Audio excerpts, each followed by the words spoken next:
What's going on, y'all? Y'all like my shirt? That's the Baby Kids in the Black Rugrats. Stop playing with me. People be tripping out, don't they? But I really had a subject that I wanted to speak on about my this interesting situation that I had come across today. And yes, it's about healing because this is probably the most realist situation that I've encountered outside of myself, where I acknowledge that healing is so important. Loving yourself is so important. Um, Today I went into work. Everything was cool, and then I got a call. Uh, this young man that I worked with, he ended up killing his brother 2 days ago. It's not my place, but it needs to bring awareness to how our young black men, old black men, men in our culture, period, need to heal. They need to be able to express themselves. They need to be able to address the things that have haunted them for years. You know what I mean? It bothered me because me and this young man had a very deep conversation one day at work. And he told me some things about himself to where, because I'm in a phase of healing myself and loving myself in this journey that I'm on, that I have no problem with expressing to someone that, hey, that's something you need to work on.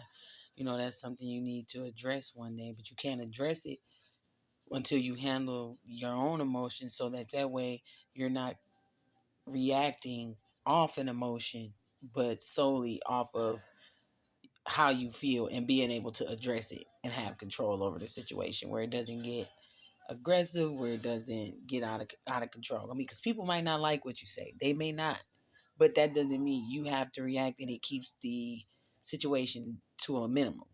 Because if only one person is acting out, then you have the opportunity to walk away after you done said and done whatever you felt you needed to address the situation.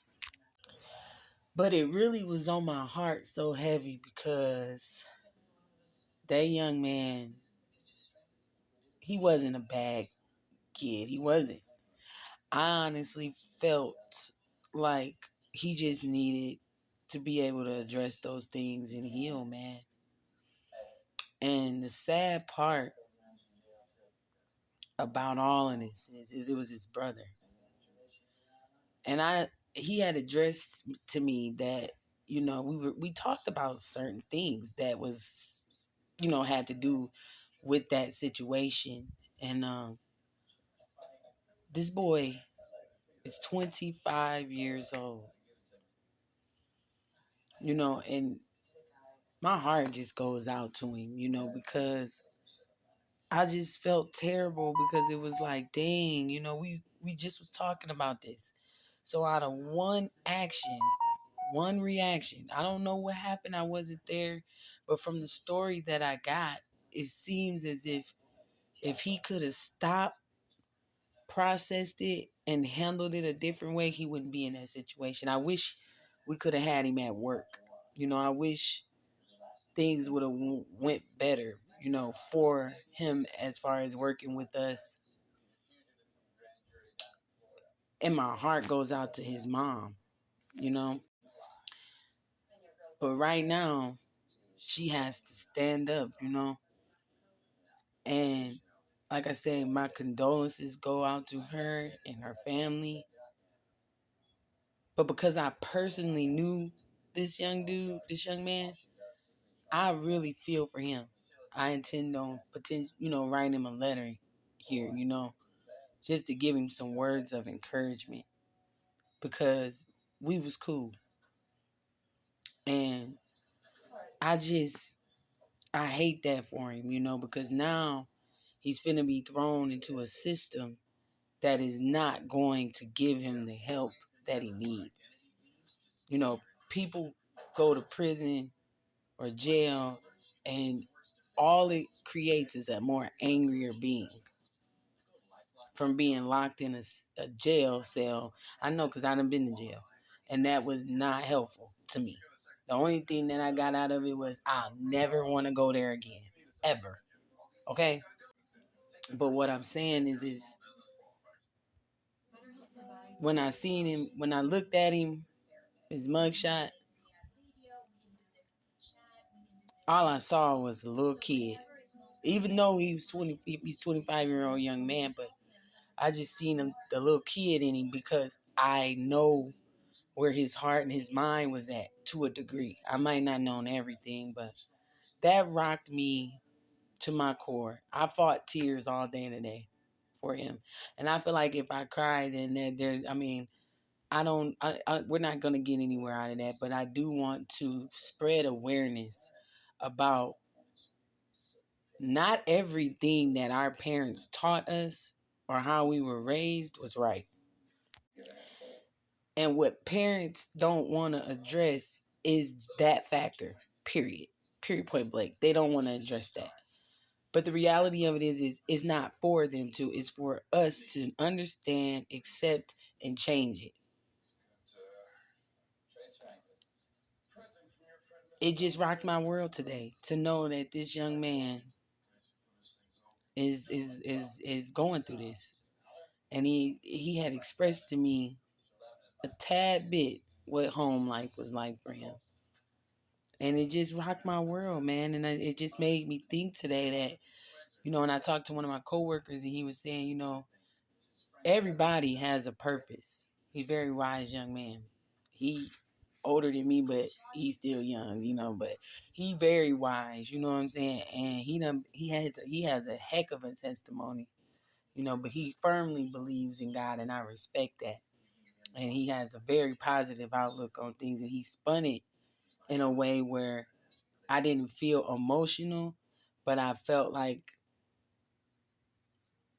my heart, I can just say that I definitely felt still like, dang, it's just sad to hear, you know what I mean? But he changed that feeling for me today. Like he said, everybody got a purpose. This world is not ours. We here for a short period of time. It's what you do with it. And when people die, it's not that they mourning when they acting out and they crying and all that. They it's out of guilt. It's out of how they treated that person. Because when you've been godly and you've been good to a person, you have no reason to be upset, cry. Because when people are gone, they go home. They don't have to worry about this wickedness on the world, on the earth. You see what I'm saying? So he spun that like that, and I thought that was pretty impactful too. So I had those two little moments today. And it just lets me know that, when you see a young man, give him some words of encouragement. You see him trying when you at work with him, or whatever the case, maybe give him some words of advice. You never know, that might change a person's whole outlook, uh if they willing to accept it. You know what I mean? And even if you don't know if they is or ain't, but guess what? You know what, you did your part. You know, these young men need guidance, man. And if you can help it, your advice, especially if you're at a better place in your life, can change somebody else's outcome.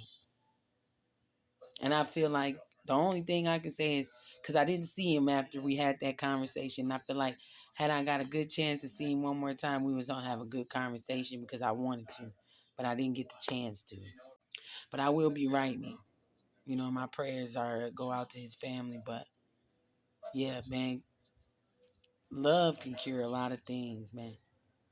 But you gotta love yourself. You gotta love God, and you gotta be willing to open your brain up to what potentially can happen, because stuff happens. You never know when the last time you're gonna see somebody.